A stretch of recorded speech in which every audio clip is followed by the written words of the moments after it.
Mano, se liga a importância de um bom barbeiro.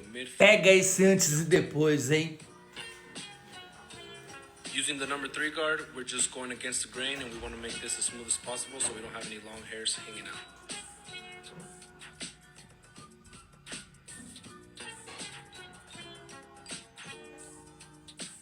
Using our instinct trimmers from Stylecraft, we're creating our first guideline. This is where the fade will start. So the first thing you want to do is make sure you get some nice crispy lines. And we're going to leave all the bulk at the bottom for the end, just for the sake of content for this video.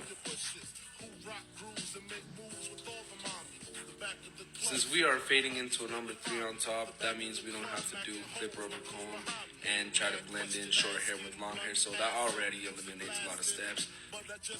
With our 1.5 guard, we are removing some of this bulk, but at the same time kind of blending in. So that number 3 is along with our number 2 guard.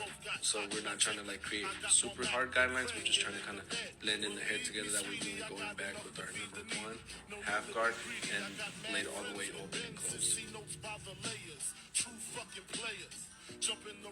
Using my Mythic clippers from Stylecraft, we are creating this guideline with the lever all the way open, no guard, and in order to get rid of this bottom line, we're going to close and flick out. We're not going to go past that initial guideline we made. The reason I'm using this clipper is because I have it modified and zero gap to where it could take out the bottom line pretty good. I don't have to go back with my trimmer so much. I still like to do so just to really get all that little stub out, but essentially this clipper will take out that bottom line.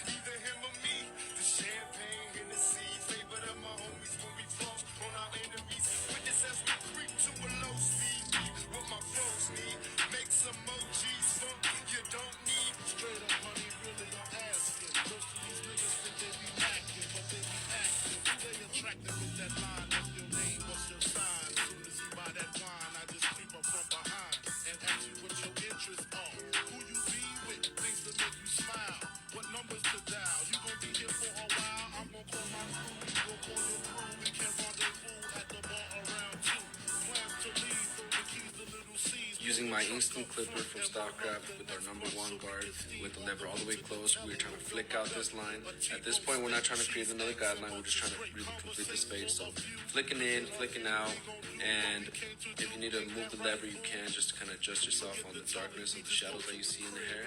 And then after this, we're going to go in with our number 1/2 open and then close down this ball trigger play until this blend becomes complete. So as you can see, there's still a light line right there, and using our 1/2 guard closed, we're flicking out. Once again, we're not creating a guideline, we're just flicking out and really trying to complete this fade. Trigger play means you open and close as you move from spot to spot, so just really flicking out. I know it doesn't seem like it, but once you get the feel of it, you'll know you're flicking out. Even the slightest bit will work.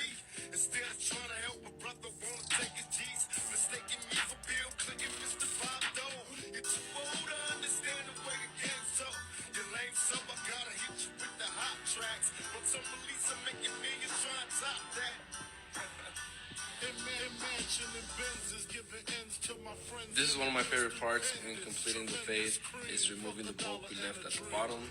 So you could either go up with it or down with it. For content purposes, I'm going down with it just because it's super satisfying for myself, and I'm sure for a lot of people to see this kind of stuff.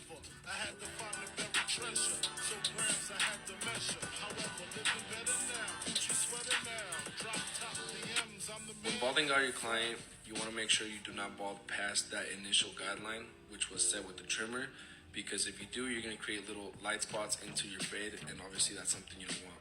So make sure you know that where you started with your trimmer is your stopping point. Lining up my client's beard, we want to make sure we kind of keep it as thick as possible, so we're removing all the little stubble on top of his cheek and then lining that up from there. Same with the back, you don't want to take it into his beard because it's going to make him look ugly from a side point of view. You want to keep it nice and straight.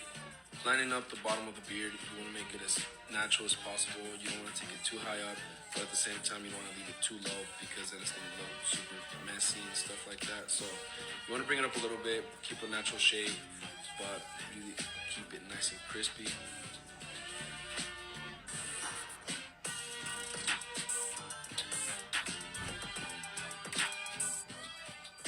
My camera didn't quite focus when I was lining him up, but anytime I try to start a lineup, I always start in the middle, just because if you start in the corners and you accidentally bring one corner too high up, you have no option but to push the other hairline or the other corner back also. So doing this has always made it so much easier to do symmetrical lineups. Today we are using enhancements just for the sake of this video to make it look super nice and crispy. I don't always use them, but when I got a hairline like this and it's already crispy, it just makes it pop that much more.